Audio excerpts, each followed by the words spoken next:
Welcome, everyone. Welcome. Please forgive the delay in starting. We had some trouble getting some folks in, but I'm really grateful to all of you for being with us this morning, especially at such short notice.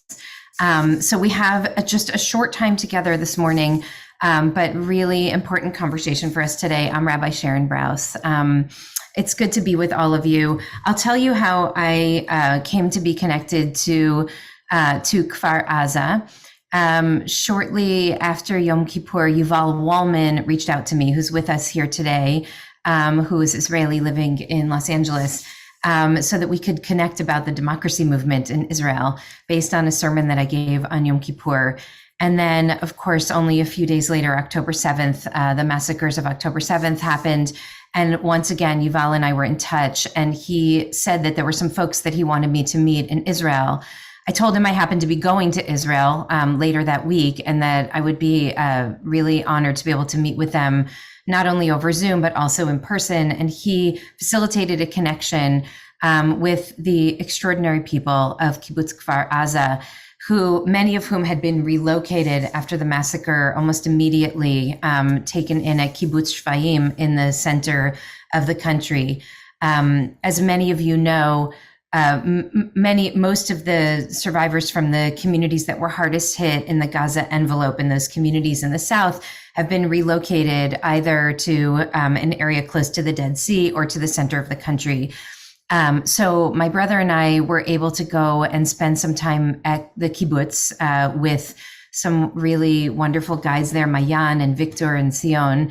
And to meet and to speak with many of the survivors and many of the people who had lost beloveds on October 7th, and many of whom were still waiting for word from those who had been abducted. And we spoke about our community, IKAR, and about the Jewish communities of America who were deeply invested in really seeing, hearing, honoring, bearing witness to what happened to our family in Israel on October 7th, and also would be with them for the long haul, meaning through these days of rebuilding that will take obviously many years to come. And so we've been working together as a community with a really wonderful small group, and I want to thank Yuval and Mayan Harush and Dr. Elizabeth Sager, Liz Hirsch Naftali, who's a board member of ours and dear friend who you're going to be hearing from in a few moments, Ben Paul, Lindsay Sturman, and a couple of others in our community who've been really thinking how it could be that we could honor the voices of the people of Kfar Azza, and also as a community really commit to this long-term relationship. And so we will be talking a little bit more about that at the end of this call. I know we're also joined by other communities aside from IKAR. We have friends from Mishkan in Chicago who are here, and I put out the call and invite, even though very much at the last minute, to communities from really across the country. So I welcome you wherever you come from. We're really grateful to have you here. Today, we're going to hear from two of the people who have direct familial connection and personal connection to the events of October 7th. Unfortunately, one of our speakers had to pull out at the last minute. So we're going to hear from two people, and then from representatives of the kibbutz who are going to tell us a little bit more about what the long-term relationship could look like. And I'll tell you a little bit about IKAR's plans. So I do just want to say one final word before I'm going to turn it over to Ayelet Shachar Epstein. Thank you so much for being with us today, Ayelet. I want to share that one of the most stunning and horrific developments post October 7th, as the horrors and the magnitude of that day and those attacks have unfolded, is the immediate attachment to fake news and denialism, which is so much a part of our time.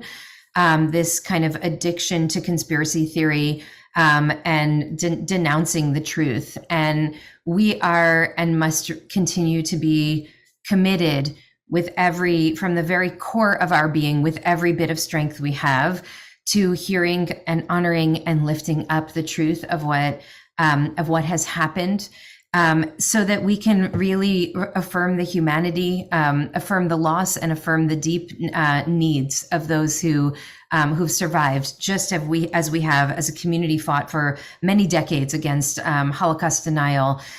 Really, people who look at our deepest wounds as a community and cannot see our suffering and cannot see our humanity, and instead have to pretend that these things didn't even happen. In light of that, it's even more important than ever before that we hear these stories and that we share these stories.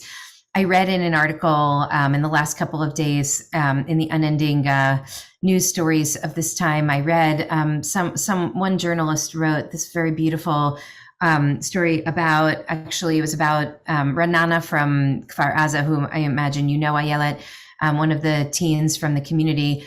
And the journalist wrote, "Life has etched the same scar on the souls of the survivors, that for the people who've been through this, there is a scar, and that is a scar that's recognizable to people who have lost loved ones and who are still going to be struggling with the ongoing impact of this."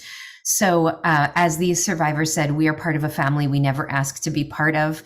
That family extends beyond the immediate survivors, but also to our whole Jewish and human family. And so I thank you so much, Ayelet and Liz, for sharing your words with us this morning. We're deeply grateful to have you with us.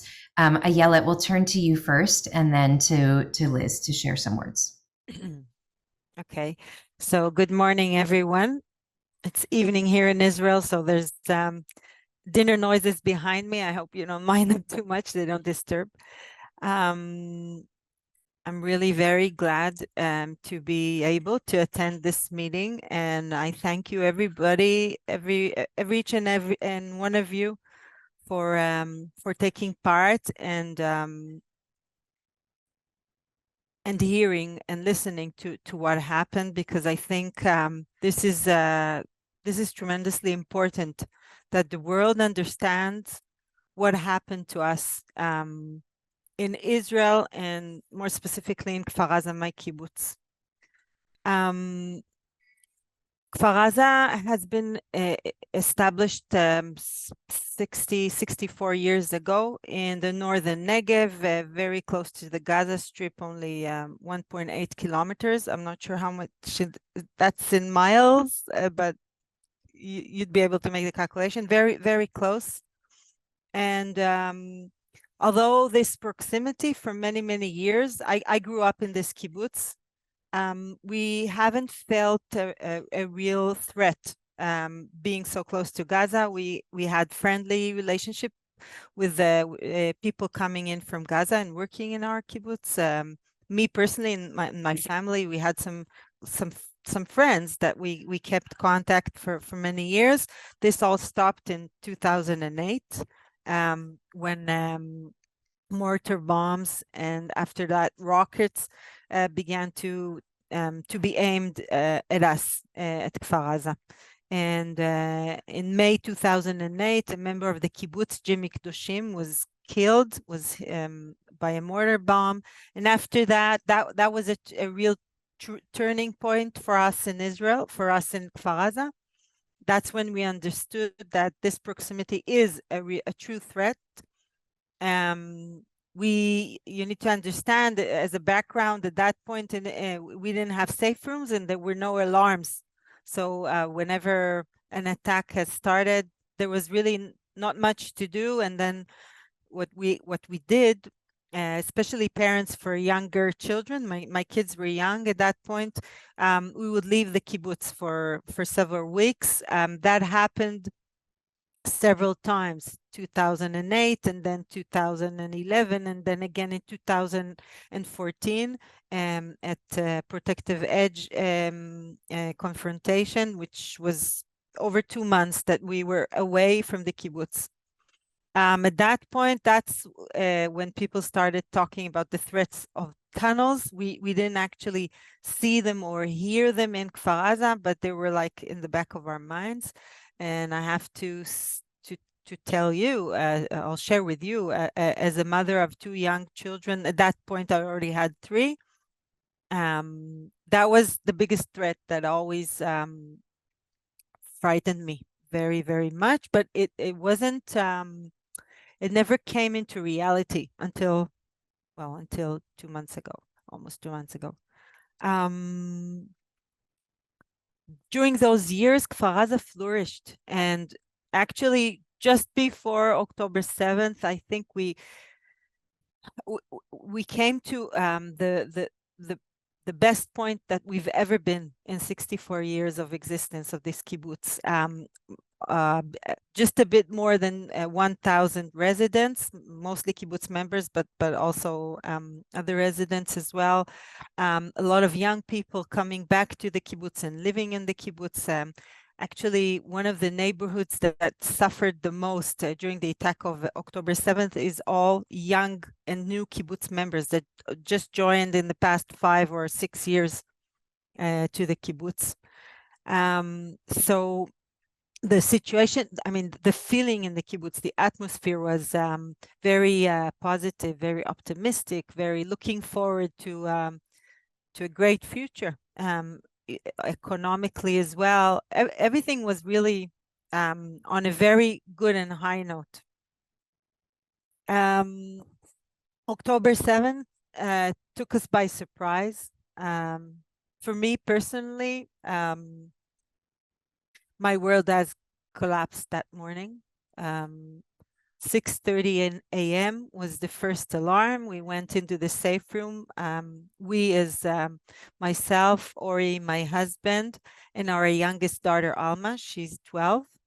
I have two more kids, Neta, who was 21, and his fiance. They lived in their apartment, so they were in their safe room in the apartment. And my middle daughter, she was away up north traveling, so one less worry. And then 5 minutes after the alarm went off, of course we ran into the safe room, and then I got a phone call from my father-in-law that lives really only 3 houses away. And he said, my mother-in-law has fell. She's 81 years old, and what I had in mind is that she tripped and fell. You know, she's an elderly person. Her movement hasn't been great. It happened before. That's what I pictured in my mind. So I put on my running shoes. I was in my pajamas. It was, very early in the morning. I just put my running shoes on and I ran there. And I was devastated to find her shot dead on her porch. We already heard a lot of shooting going around, but when I ran there, I didn't see anything. I mean, the terrorists were somewhere else at that point. Only later on, I understood that actually some of the terrorists were at my next door neighbor, who and they murdered her at that very moment when I ran. So I was lucky, because a second later or a second earlier, they would have shot me. Anyway, as I said, I found my mother-in-law, Bilha, and after I realized that's what happened, we ran into the safe room with me and Amos, my father-in-law, and we spent the next 27 hours in his safe room in their house. 2 hours later, we were on the phone with messaging by WhatsApp, especially, not very much talking, because at that point we understood that terrorists are all over and we need to keep quiet. So we were just texting, and we realized that terrorists are all over the kibbutz. And it was 2 hours later when we got a message that my brother-in-law, Fear, was shot and killed. He went out to fight him, and also a second brother-in-law of mine, Uri, who's married to my sister. They both ran out very early in the morning to fight with our immediate unit in the kibbutz. There were very few in front of very, very many. terrorists, hundreds of terrorists. Some people talk about 400 or even 500 terrorists that came into Kfar Azza alone. Altogether, I think the numbers are around 8,000. But in our kibbutz, confronting our unit of immediate response that are only 12 men, there were around, I don't know, hundreds of terrorists. So our unit did not. I mean, the most of them were shot and killed. I'm guessing. We don't know exactly the timeline, but probably amongst of the first one is the commander of that unit, and because he was killed so early, he was the one who normally would process information within the kibbutz, but once he was gone, and then some other people of the management of the kibbutz were killed as well. So no information went through. There was no circulation of information at those hours. And that, of course, made everything so much more difficult to understand and to even to get a picture of what's going out on outside. During that time, I was texting my son and my fiance, my son Neta, and his girlfriend Irene, that they already had plans to get married next April. So we were texting them, and they wrote that Hamas terrorists are all over their neighborhoods. They lived in the youngsters' neighborhood, which was, so we understood later, like a major a major event. Most of the murders and capturing of hostages was in that neighborhood. About 40 people live in that neighborhood, and most of them were either killed or kidnapped. At 11, just after 11 o'clock in the morning, they entered their apartment, Neta and Iran's apartment. They burst into their safe room and threw a grenade, a first and a second one that didn't go off, and then the third grenade, Neta jumped on it to save Iran, and that's exactly what he did. He was he took the explosive in his body, and he died. She hid underneath his body for 5 hours, keeping very quiet until military forces, IDF forces, were there to rescue her. I got to know all that by texting her. I mean, it was devastating. I mean, I can't really find the right words to use to explain what I felt. But I couldn't cry because we had to keep very quiet in the safe room. So both me and my father-in-law Amos, we kept each other very, very tightly and very strongly. And I think we took strength one from another in those horrific hours. I can't tell exactly how many hours later. I think it was around somewhere in the afternoon, 4 or 5 in the afternoon. Terrorists came to the next door neighbor, to our house, and we heard them, and we just sat tightly in the safe room, keeping quiet. We heard them outside yelling in Arabic, shooting on the house, shooting like crazy. I was afraid they hit the gas tank, and that we would explode in fires, but thankfully that didn't happen. I didn't mention very early in the morning, the electricity went off because Hamas took down the electricity and also the communication channels. They blew them off, and then I mean, very shortly after, our phones went off because there was no electricity. We had recharges in the safe room, but there was no electricity, so we couldn't charge our phones. And from that point until the next morning, we were cut off communication. Of course, to my family, friends, and colleagues everywhere, they were all seriously worried. I mean, like they thought we were gone. My sister was she was really in stress. And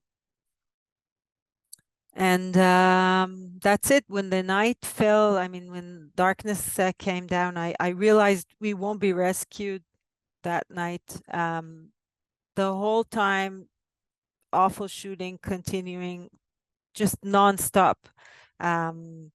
Regular shooting, but also rockets and mortar bombs, and I don't know even what, but like very, very heavy in amounts that we've never heard before. And the next morning, I heard a car stopping by the house.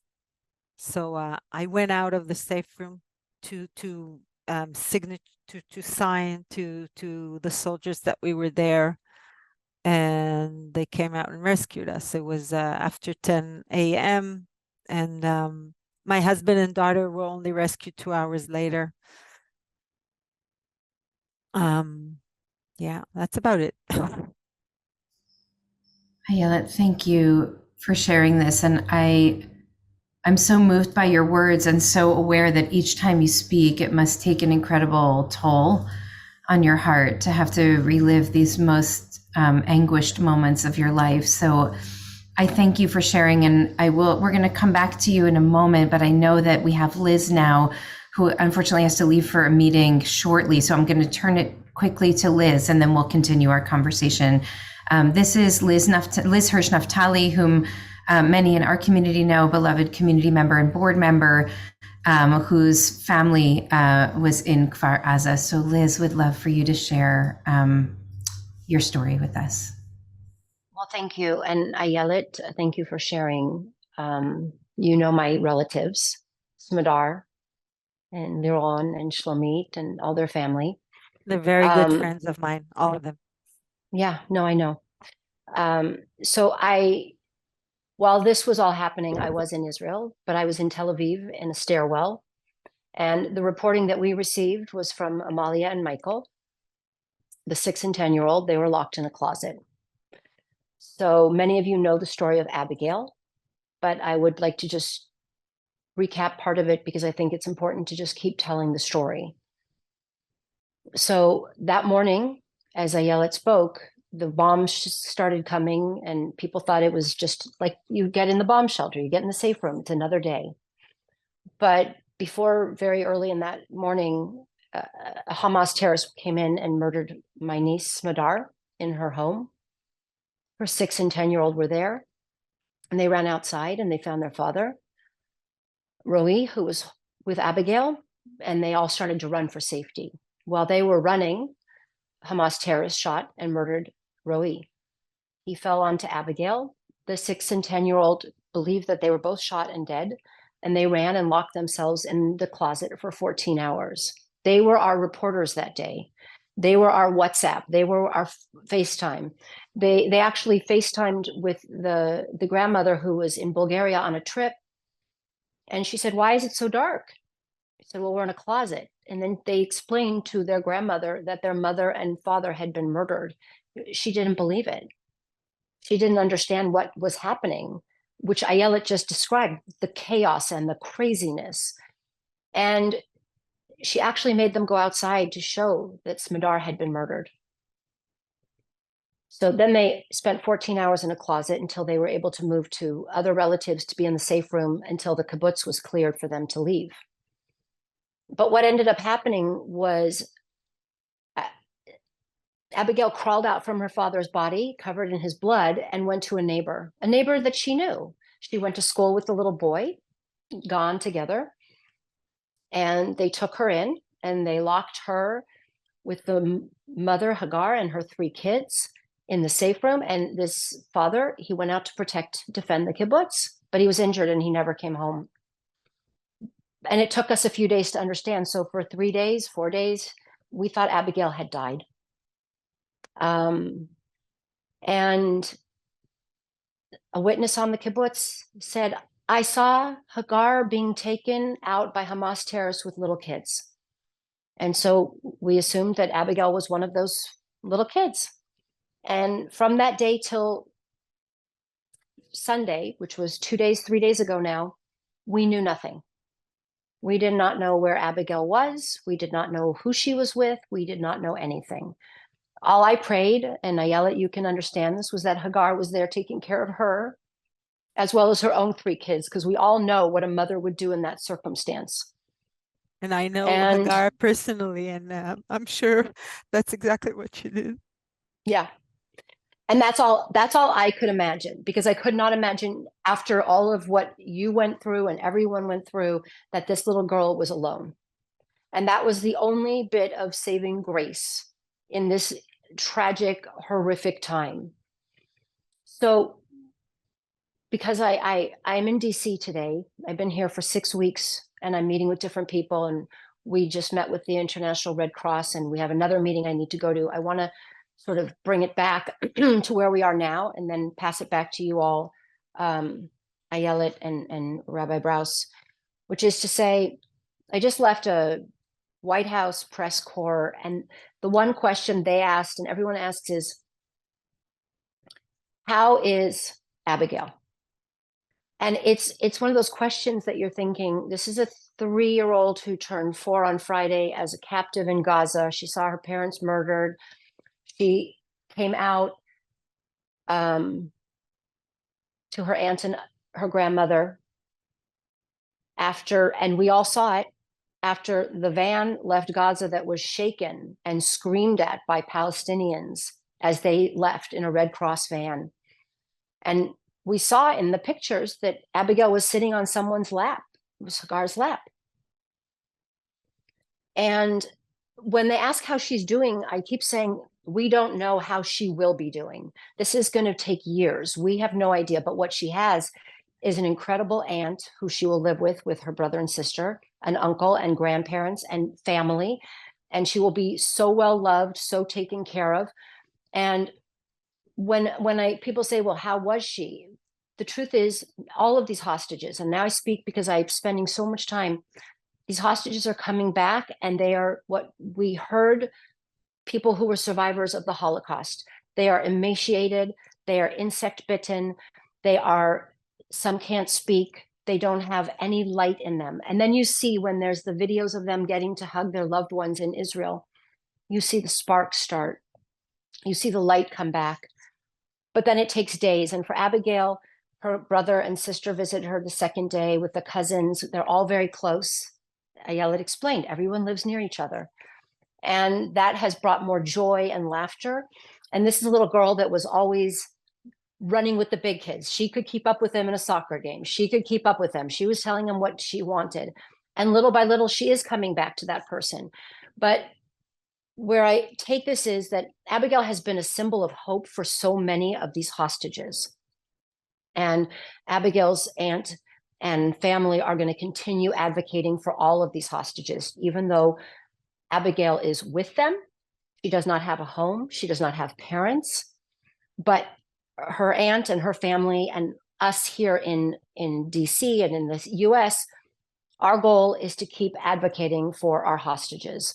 Because what they want to ask us is, what is your political opinion? What do you think Bibi should do? What do you think the government should do?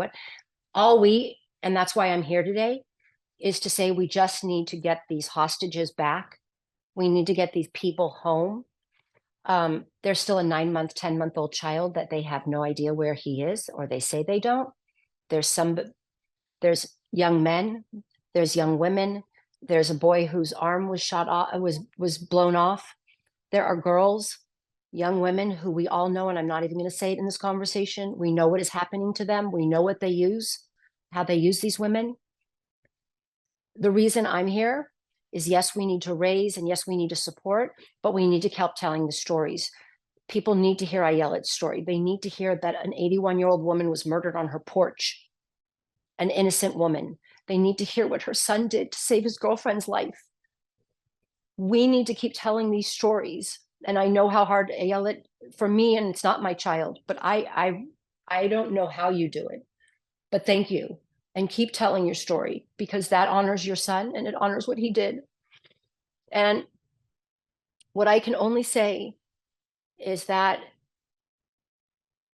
it is upon all of us to tell these stories. They may not be your family, but they're all our family. And the one thing that I know is that everyone has a story. And for Kibbutz Kfar Azza, there's no place for people to live. Their homes were destroyed. Their lives were destroyed. But being here and having everybody join and listening is a light. It is a hope, because we're all in this together. Ayelet, you're not alone.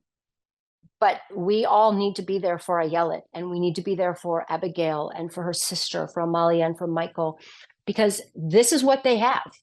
It's us. And so we continue to put the pressure on the government to get the rest of the hostages out. We continue to do what we are doing, Sharon, and our community, which is to make sure that the people of Kfar Azza are taken care of, are loved, are nourished.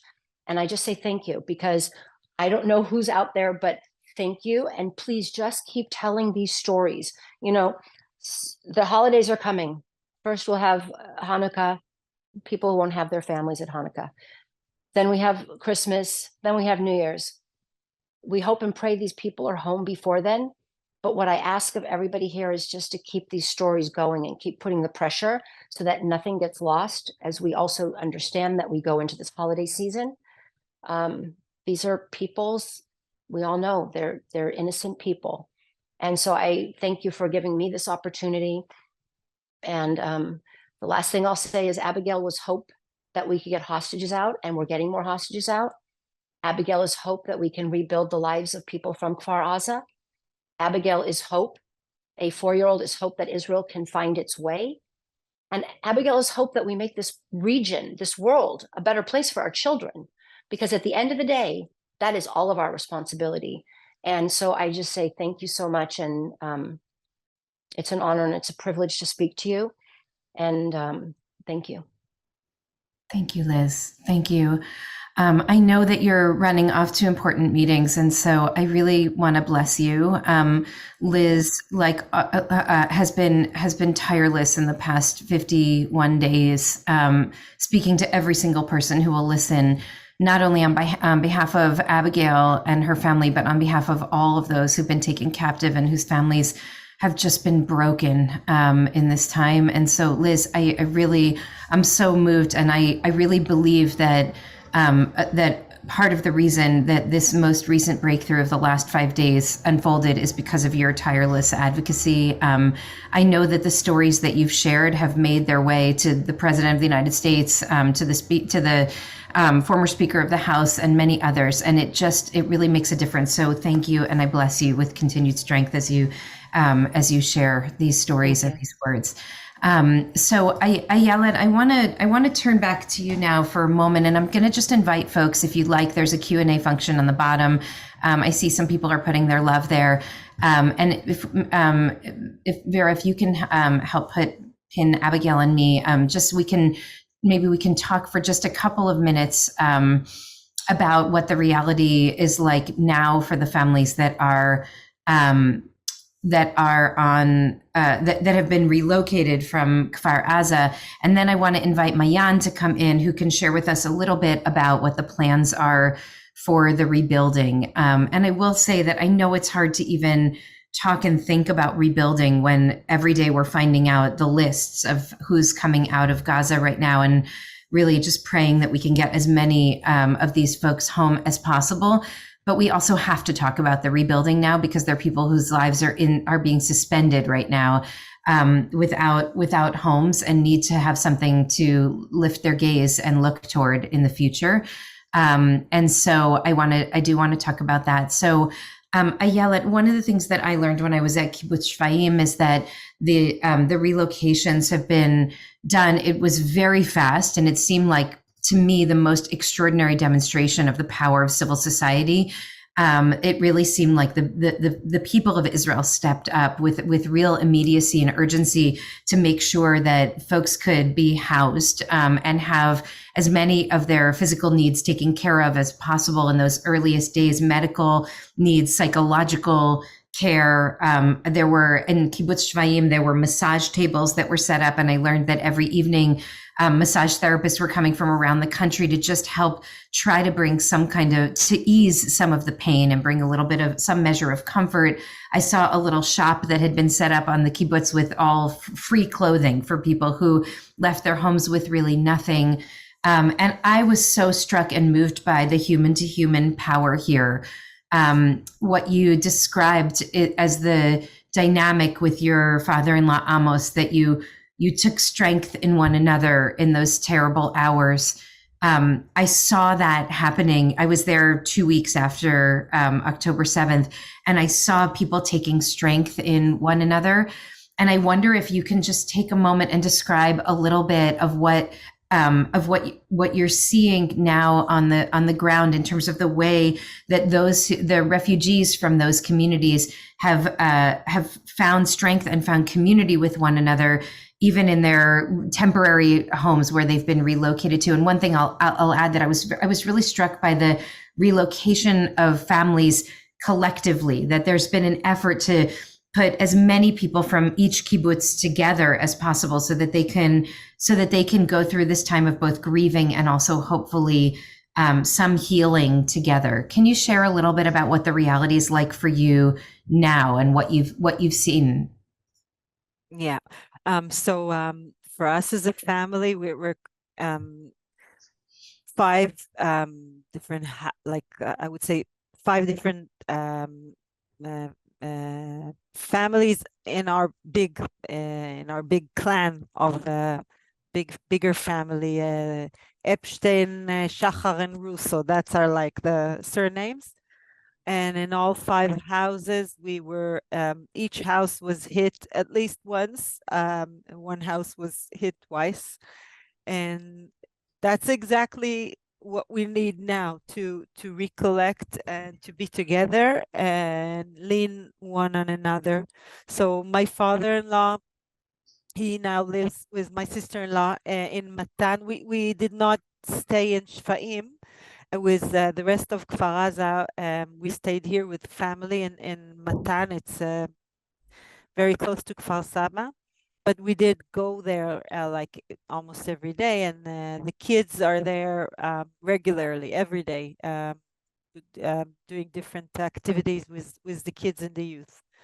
So my father-in-law is, he's been taken care of very closely by all of us. He's now living with my sister-in-law, and people over here in Matan, in this community, have helped us in matter of days to find way in and preparing a special room for him with a bed, with all his special needs as an elderly person.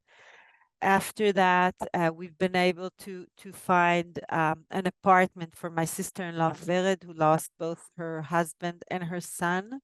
So she's now with her 3 boys. They found an apartment here in Matan. And also in a matter of, I think it was 5 days, their house was totally furnished with all electricity, appliances, with bed linens and towels and everything new and nice and very warm and really beautifully done. And then 2 weeks later, we were able to find a house for my family, Ori and I and our 2 daughters. And again, the same scenes show themselves. This community here in Matan, there was one person who was the commander, and she was in contact with, I don't know, 30 or 40 people, and the house that we came in was just they just finished building it a month ago, so it was like it literally bare, like bare walls with nothing, no electricity, even no nothing, and just in a matter of 14 days it's decorated, it's furnished, there's closets, there's a fridge, there's an oven, everything, absolutely everything, just in order for us to feel at home, to feel to get some comfort in this home away from home. Now my sister also came here, so we're back to being one clan, very close to each other, just like we were in Kfar Azza, actually. And I guess that's what our future is going to look like in the next few months, or even, I don't know, years, until things are more clear about Kfar Azza. It's very difficult to think about going back there,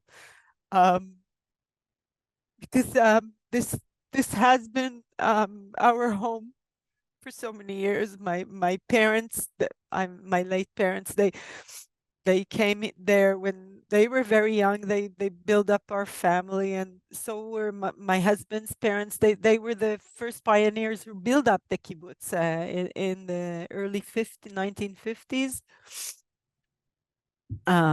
They literally built the kibbutz with their bare hands. They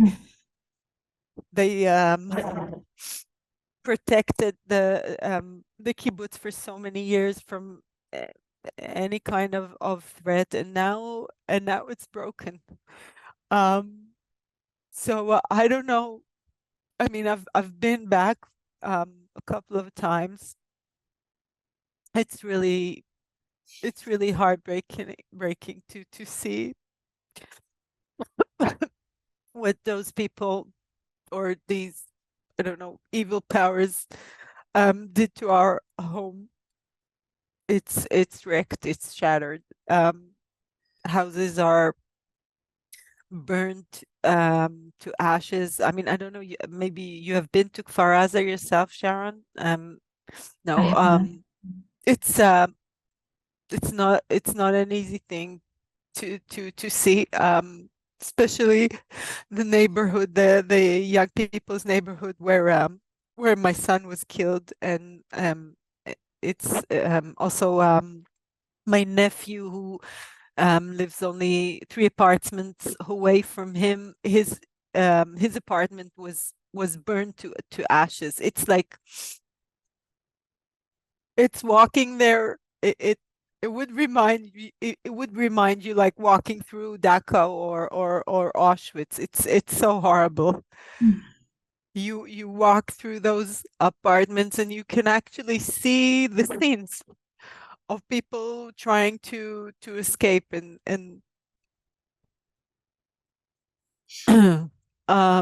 and people dying in their houses, just burnt alive, and people taken hostage. There's 2 very young women. They're friends of mine. Emily Damari is one, and Doron Steinberger is another. 2 beautiful women who I know since they were babies. I know their parents, of course. Their parents are very good friends of ours, and it's unbearable to think what they're going through.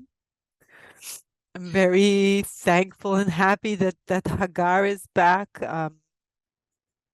and Chen, also Chen Goldstein, another very good friend of mine that came back with her 3 kids, and is now a widow, and also she also lost her daughter and her husband. And I mean, we really need to get those people back home. It's awful. Yes. Ayelet, I'm so grateful to you, and a lot of the comments that are coming in are just people who are incredibly moved and grateful for you to have the courage to share this story. And I'm sure that there's a spiritual and physical exhaustion that comes with managing your own trauma and grief, and also needing to be a spokesperson to the world of what you experienced. So I don't want to press you now, but I do want to just share with you, as I'm now holding your story, I want to share with you on Shabbat, I spoke a little bit about this moment in the dynamic in Parshat Vayetze between Rachel and Jacob, her beloved. And Rachel is really tortured by her infertility, and she's in so much pain, and she cries out to Jacob. And, she says, Hava li banim, like, give me children, im ein meta anochi, if not, I'm going to die. And Jacob just doesn't understand how to respond to her pain. And he gets very defensive and very angry at her. And I was speaking about it on Shabbat as in the context of what does it mean to encounter somebody who's just in anguish, and our obligation is simply to hear them, to see them, to affirm them, and to share their story, to take some of the anguish with us. Our tradition says we can take 1/60th of the pain from somebody who's in pain. And so here we have, we had 250 people with us in a moment's notice today. And I hope each of us can take just a little piece of your heartache, a little piece of Netta, a little piece of Abigail, and hold them in our hearts, and carry their stories forward, so that you don't have to do this sacred and anguished work alone. And I'm really blessing you, Ayelet, with some consolation in the days ahead, knowing that your son died in the most heroic way, just in the deepest expression of love, not because he wanted to be a hero, but because his instinct was that he could save another person, someone he loved, and he did. I hope that there is some comfort for you in these dark days ahead, knowing that. And knowing that you really are not alone, even in the darkest night, that your diaspora family, we've never met before in person, but we are more connected than ever before, and we're not abandoning you, and we will be with you now and in the days ahead. And God willing, one day we'll be able to hug in person, and we'll welcome you to our community in LA and the other communities that are here with us. And also we'll be able to be with you wherever you are in Israel, and hopefully connect in person. I really bless you with that, and hope that your son's memory is always a blessing to all who knew him. I want to use our last few moments to turn it to Mayan and Yuval, who can share a little bit about how we can help. And I thank all of those people who've written into the Q&A, what can I do now? How can I help now? And of course, this is what we need to do now, to hear from you about what is most needed and how our community can stand with those who have suffered in this way from Kfar Azza and all of the communities at the border. Thank you, Sharon, Rabbi Brous, and Ayelet. We are family now, as Rabbi Brous mentioned, and we spoke earlier this week. And the team in Israel, my colleagues in Israel, work very closely with you and your family and other kibbutz members. And the message coming from me as well, and Cyberproof USD, my colleagues, is that we are here for you, and we will do our utmost to support and help and work with you through the long journey you're facing. And in a way, I am inspired by the way you can convey your experience and emotions. And I'm sure that, and we're seeing that in the questions being asked at this forum, our hearts go out to you with an immense will to support and help. And I'm sure this convention, a short notice convention, as Sharon, Rabbi Brous mentioned, will help to drive more and more support that hopefully you need. Mayan and I here, Mayan, maybe you can share a few slides. I know that the audience wants to know, how can we further support? And the principle that we're following is that we will support as needed. we don't want to tell you what you need. You need to tell us what you need. And we're working very closely with the leadership of the kibbutz, with Victor, who connected us, Ayelet, whom we know very well, and others. And we're taking it step by step. We're following the progress, the journey of recovery that Victor and team are leading. We know you work very closely, the kibbutzis work very closely with the authorities in Israel, but still, it's not only about the authorities, also about community and help, and the diaspora community here in LA is part of that. And so, Mayan, maybe we can share a few slides and we can guide the audience on how we can take immediate steps of support, and further how we can join a longer journey, because it will be many years of recovery and rebuild, but with a notion of hope and prosperity for the kibbutz. Mayan, go ahead. Thank you, Yuval, and thank you, Ayelet and Rabbi Brous, for sharing these words and allowing us to bear testimony. I'm going to share here a few slides. Just let me know if you can see them, to speak a little bit about how we can get involved from what feels to be so far away. Alrighty, I think that my screen is sharing. So my name is Mayan Harouche. I'm also involved in the team here in Los Angeles. I'm based in Israel, but I'm working with the team to help with the recovery efforts. Again, as Yuval mentioned, hand in hand with the kibbutz. So we'll talk a little bit about kind of what's going on so that we all know. I know there's so much news. We're going to take a look at what's going on with the kibbutz and how we can get directly involved. So as we know, in the kibbutz, 62 members of the kibbutz were killed, 10 hostages released, 8 are still being held hostage. Many are dealing with severe injuries, temporary housing solutions. Children are still being integrated into schooling systems. They're figuring out how to best set up their own housing solutions and their own long-term, adjustments to having a stable life after all of the tragedies that occurred. So that's sort of where things are standing today. The kibbutz leadership, as Yuval mentioned, in collaboration with Victor and many other amazing task forces, and as Ayelet really alluded to, they're focused on bringing things together in a community-driven framework. And that means keeping people together. Of course, we know that a kibbutz is a united community, and keeping people together in the way that they see fit really is a major value. And I think that it speaks to how the kibbutz is really reestablishing and rebuilding, and how we can be a part of that community-driven movement.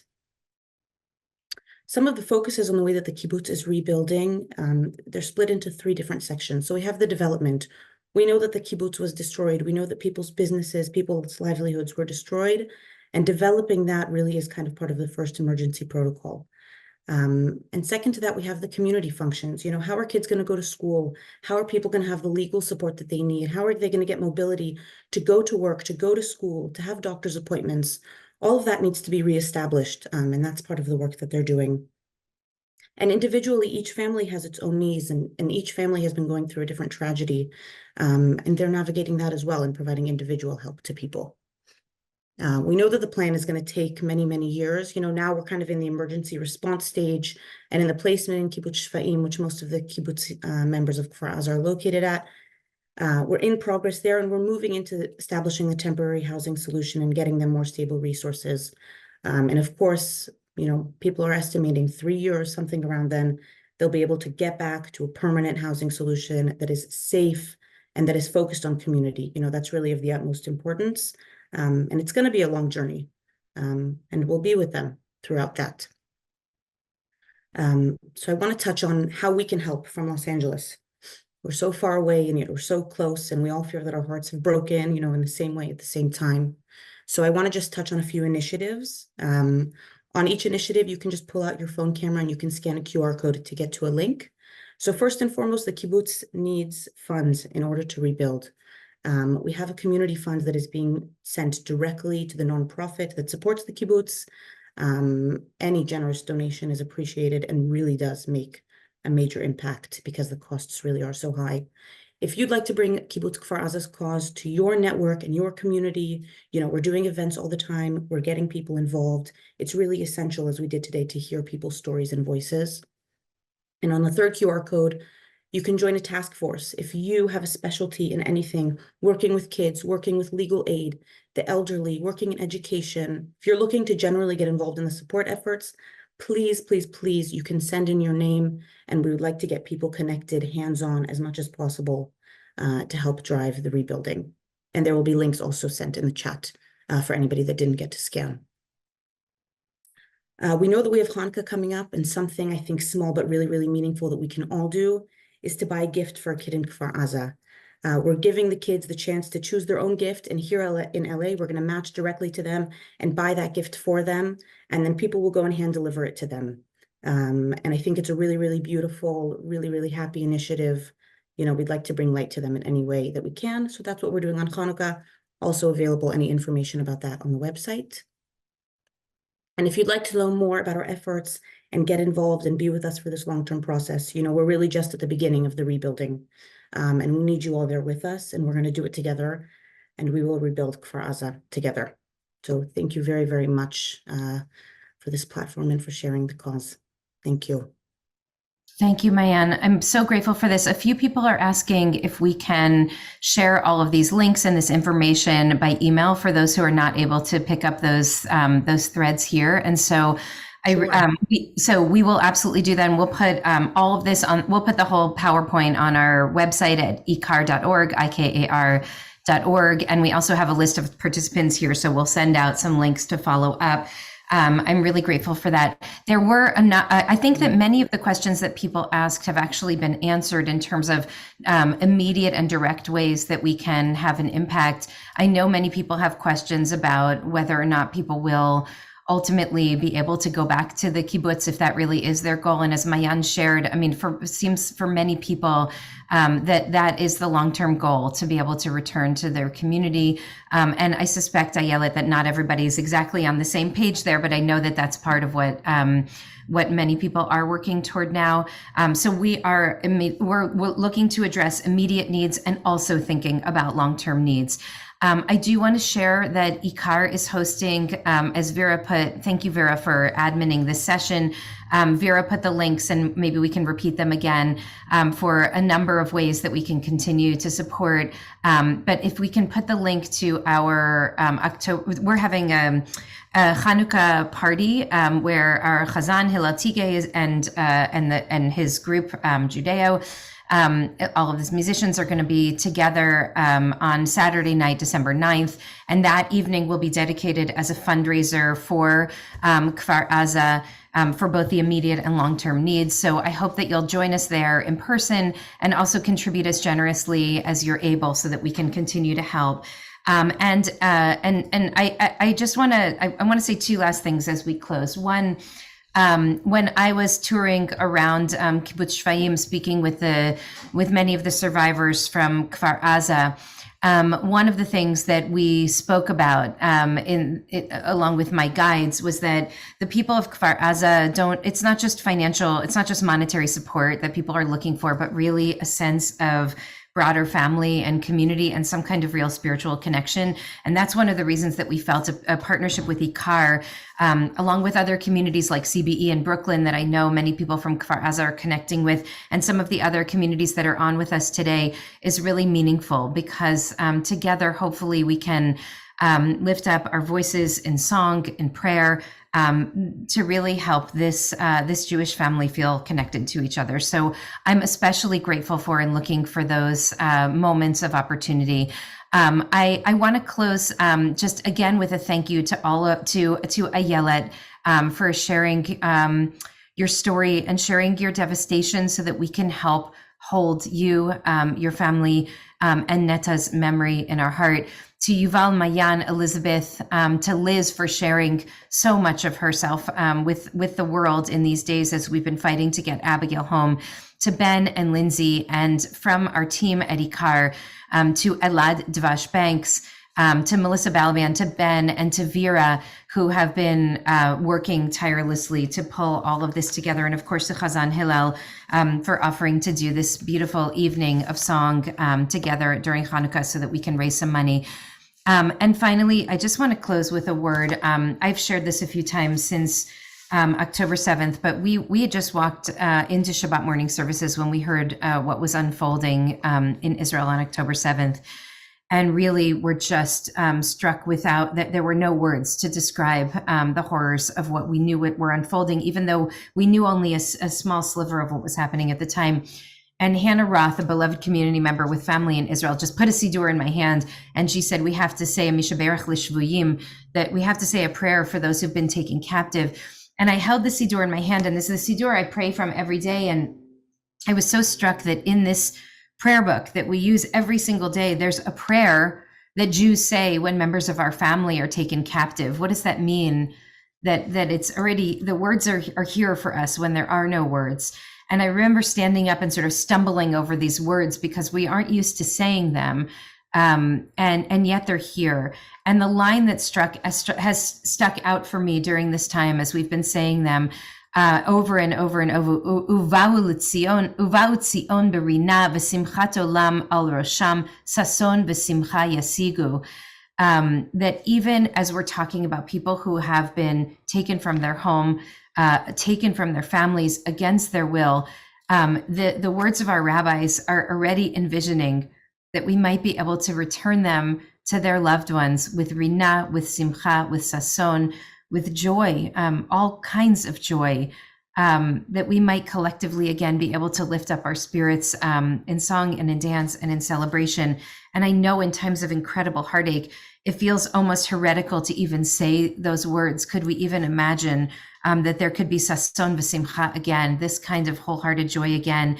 And yet our tradition tells us that we hold that dream, because even when it seems impossible now, mimamakim karaticha Adonai, we cry out from the deepest darkness in the hopes that there might be comfort and consolation, there might be return, and there might one day be some kind of mending of our broken hearts and our broken family. And if we can find the strength to continue to lift up that dream and that prayer now, then maybe we or our children might merit seeing a world in which that is the truth. So I yell it with immeasurable gratitude to you and to all of you who came together on such short notice today. I thank you. I bless you with tenderness, with love, and with continued faith. As Liz said, Abigail is the hope. Abigail is the hope, and may we continue to find our hope in these very difficult days. Thank you all so much for being with us.